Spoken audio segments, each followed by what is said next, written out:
आज का pair check 30 kg both side। এটাই তো শেষ। হ্যাঁ।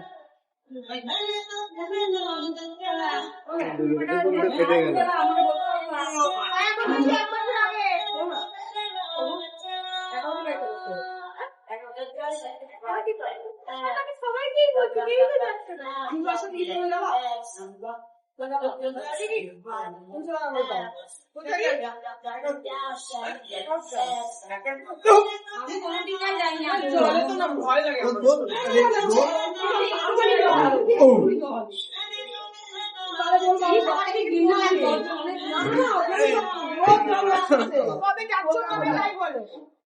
আমার ছেলে পাগল করে নিয়ে যাবো ছেলে তো বলো আমার মেয়ে যাবে আরো বাচ্চা যাবে ওগুলো সব বাচ্চা নিয়ে একা যাবো না ভাই এই জন্য তো 10টা করবো না একটা টিকিট করলে অনেক 800 1000 কিন্তু 10 মানে 10 জন গেলে 10 এর বেশি যদি যায়